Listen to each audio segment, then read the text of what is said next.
تبارك الذي نزل الفرقان على عبده ليكون للعالمين نذيرا۔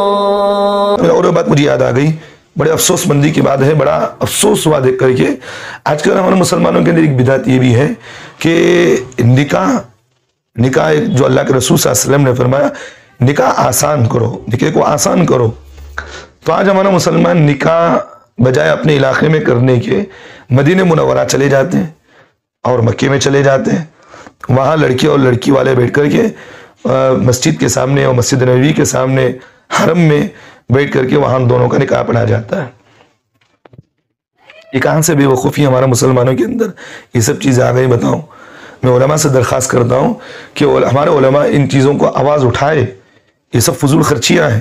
اللہ تعالیٰ نے قرآن مجید میں فرمایا ان المبذرین کانوا اخوان الشیاطین، فضول خرچی کرنے والے وہ شیطان کے بھائی ہیں، وہ یہ فضول خرچی میں شامل نہیں ہیں۔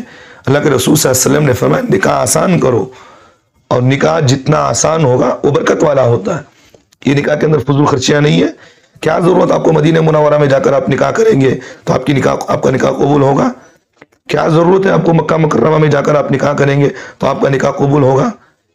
یہ سب چیزیں بدعت ہیں جو ہمارے مسلمان شروع کیے، اور یہی چیزوں کو دیکھ کر ہمارے مسلمان لڑکیاں آج نوجوان، کیونکہ انسان ہے خواہشات پیدا ہوتے ہیں، کیونکہ یہ سب وہ لوگ ہیں جو ان کے پاس اللہ نے پیسہ دے رکھا ہے، وہ یہ سمجھتے ہیں کہ ہم جا کر مدینہ منورہ میں کریں گے تو اس میں فضائل اور زیادہ ہوں گے۔ فضیلت کی کوئی بات نہیں ہے، اس میں کوئی فضیلت نہیں ہے، اس میں آپ ذہن میں رکھیں۔ اللہ کے رسول صلی اللہ علیہ وسلم کے زمانے میں کئی صحابہ نے نکاح کیا، اللہ کے رسول کو اس کی اطلاع نہیں ہوئی۔ ایک صحابی اللہ کے رسول صلی اللہ علیہ وسلم کے پاس آئے، وہ بیٹھے ہوئے تھے، کپڑے پر ان پر کلر لگا، زعفرانی کلر لگا ہوا تھا۔ سرکار دو عالم صلی اللہ علیہ وسلم نے پوچھا کیا تمہارا نکاح ہو گیا؟ کہا کہ نبی جی کل ہی نکاح ہوا۔ اللہ کے رسول کو اطلاع نہیں ہوئی، کیا کوئی گناہ کر دیا انہوں نے؟ اللہ کے رسول صلی اللہ علیہ وسلم نے ان کو مبارکبادی دی، کہا کہ اچھی بات ہے، بہت اچھی بات ہے، نکاح ہو گیا، مبارکباد دے رہا ہوں۔ تو اگر یہ غلط ہوتا تو اللہ کے رسول فوراً ٹوک دیتے۔ نکاح کو آسان کرے آپ لوگ، یہ نہیں کہ آپ مکہ چلے گئے، مدینہ چلے گئے، وہاں جا کر آپ نکاح کر رہے ہیں، اس میں کوئی فضیلت نہیں ہے۔ میں تو سمجھتا ہوں گناہ کی بات یہی ہے، گناہ ہے اس طرح کرنا آپ کا، کیونکہ سرکار دو عالم صلی اللہ علیہ وسلم کی صریح حدیث ہے کہ نکاح کو آسان کرو، نکاح کو آسان کرو، نکاح کو آسان کرو۔ اب نکاح کو آسان کا مطلب یہ نہیں کہ بھی آپ کے پاس اللہ نے پیسہ دے رکھا آپ وہاں چلے گئے، یہ تو فضول خرچی ہے آپ کی۔ آپ وہاں جا کر نکاح کر رہے ہیں، اس سے بہتر ہے کہ آپ بجائے وہاں جانے کے آپ اتنے پیسے کسی غریب کی بچی کو دے دیں، اس کا بھی نکاح ہو جائے گا۔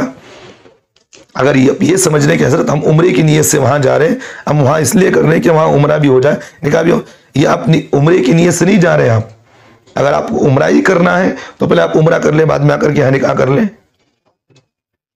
آپ کا منشا یہ نہیں ہے، آپ منشا یہی کہ ہم نکاح جا کر وہاں کریں۔ ایک بدعت ہمارے مسلمانوں کے اندر بہت زیادہ یہ چیز پائی جا رہی ہے، ان سب چیزوں کو ختم کرے۔